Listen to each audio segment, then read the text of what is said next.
En esta práctica que realizamos en el DC, aprendimos los fundamentos de la soldadura, también a identificar las partes de la máquina de soldar y el proceso para la realización de cordones de soldadura horizontales. El material utilizado en esta práctica fueron placas de metal, electrodos revestidos, el equipo de seguridad para poder soldar y la máquina de soldadura. El procedimiento a seguir es primero equiparse poniéndose la manga y los guantes, al igual que el casco o careta para soldar. Después, es necesario que esté conectado a la corriente la máquina para que cuando el electrodo revestido entre en contacto con la placa de metal, se encienda y así de esta manera empezar a deslizar hacia abajo a una distancia aproximadamente de 2 milímetros de separado de la placa de metal para que se pueda hacer una soldadura adecuada. Para apagar la chispa, solo se separa de la placa de metal y solita se apaga. Como ya sabemos, la soldadura es un proceso de fijación en donde se realiza la unión de dos o más piezas de un material. En este caso, se utilizó acero. En esta práctica se aprendió a soldar mediante la técnica de zigzagueado, la cual consiste en ir de derecha a izquierda en orden descendente. Existen varias técnicas para soldar y esta se encuentra dentro de una de las más comunes. Este proceso es posible mediante electrodos.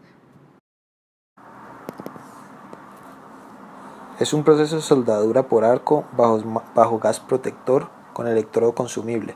El arco se produce mediante un electrodo formado por un hilo continuo y las piezas a unir, quedando este protegido de la atmósfera circundante por un gas inerte o por un gas activo.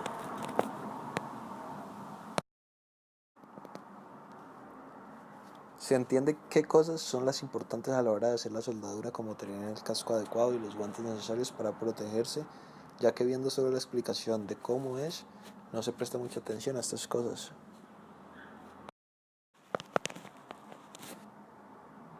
En el GMAU utiliza un gas protector diferente al del MIG y en el SMAU se utiliza una soldadura por arco y en ambos se utiliza una soldadura a varilla.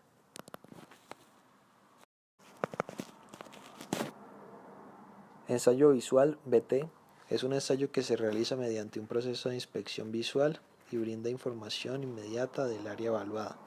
Líquidos penetrantes (PT). Este proceso se utiliza básicamente para detectar discontinuidades en materiales sólidos no porosos como el acero inoxidable, aluminio y sus aleaciones, cobre, bronce y latón.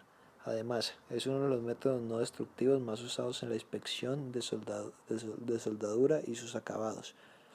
Partículas magnéticas (MT). Mediante este método se puede detectar las discontinuidades que se encuentran sobre o justamente debajo de la superficie. Es una prueba que se puede llevar a cabo en piezas de tamaño y forma variable, superficies con acabados soldados y en todo tipo de metales ferrosos.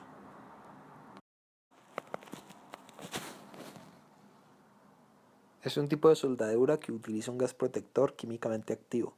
El material de aporte tiene forma de varilla muy larga y es suministrado continuamente y de manera automática por el equipo de soldadura. Se utiliza básicamente para aceros no aliados o de baja aleación. No se puede usar para soldar aceros inoxidables ni aluminios o aleaciones de aluminio.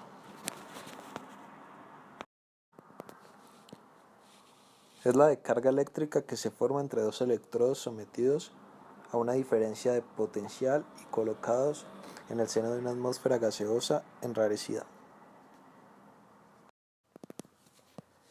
Existen dos tipos de electrodos: los electrodos celulósicos, que generan una escoria poco voluminosa, y los electrodos ácidos, que generan una escoria poco viscosa y de rápida eliminación.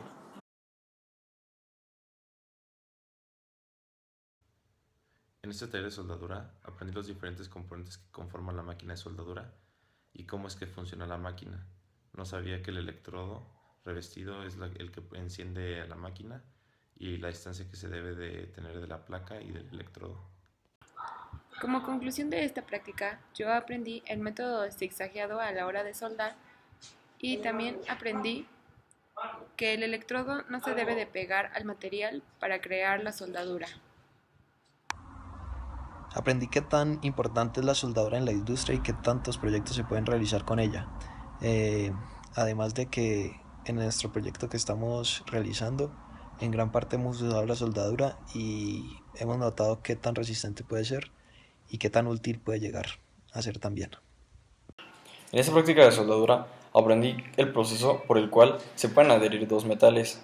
Este proceso se realiza por medio de un electrodo, el cual se tiene que tener mucho cuidado, ya que durante la soldadura, si el electrodo se llega a pegar al material, hay que agitarlo un tanto agresivamente para que se despegue y, de no ser el caso, soltar el electrodo del clip. Esta es como medida de seguridad para que no haya ningún incidente. En lo personal, esto me pasó a mí en la práctica y tuve que reaccionar rápidamente para no ocasionar ningún accidente.